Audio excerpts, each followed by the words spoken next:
অহা 2 অক্টোবৰ তাৰিখে মহামানৱ মহাত্মা গান্ধীজীৰ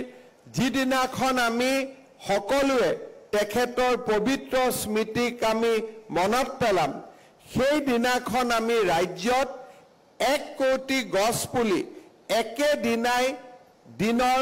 9 বজাৰ পৰা 11 বজাৰ ভিতৰত আমি ৰোপণ কৰিব বিচাৰিছো কোনোবা অভিলেখ হয়নে নহয় পিছৰ কথা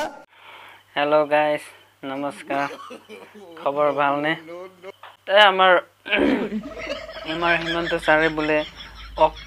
2 অক্টোবৰ গান্ধীজী জন্মদিনা বোলে গোটেই অসমত গছ ৰোপণ কৰিব বোলে হয়তো ছাৰে কৈছে যদি এটো নিশ্চয় হ'ব আৰু ৰুব আপোনালোকে ৰুব কিন্তু এতিয়া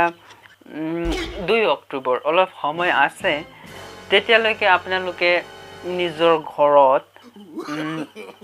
জলকীয়া ৰোক বেঙেনা ৰোক ভেন্দি ৰোক তিতা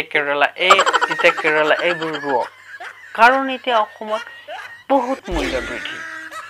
গছ ৰোপণ আপোনালোকে কৰিব 2 অক্টোবৰত কৰিব কিন্তু বৰ্তমান আপোনালোকে যিটো মূল্য বৃদ্ধি সেই মূল্য বৃদ্ধি ৰোধ কৰিবলৈ এইবোৰ কৰক কিনি খাব নোৱাৰে এতিয়া আৰু আপোনালোকে কিনি একদম নোৱাৰে আৰু নিজ ঘৰত আপোনালোকে জলকীয়া ভেন্দি আৰু যি নিজৰ দৰকাৰী বস্তু আপোনালোকে ৰুওক তেতিয়াহে আপোনালোকে মূল্য বৃদ্ধি পৰা বাচিব আৰু গছ ৰোপণৰ কথা তেওঁ কৈছে হয় গছ ৰুব লাগিব গছ এই 2 অক্টোবৰ দিনা আমি সবে মিলি ৰুম আৰু যদি চৰকাৰে আমাৰ মদাহী এছ'চিয়েশ্যন মদাহী ইউনিয়নক যদি প্ৰত্যেকজনক যদি 1 কটাৰকে দিয়ে তেনেহ'লে আমি গোটেই অসম সেউজীয়া কৰি দিবা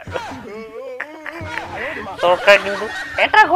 এটা পুলি ৰুলে 1 কটাৰ দিব লাগিব আমি একেবাৰে গোটেই অসম সেউজীয়া কৰি দিম আৰু ধন্যবাদ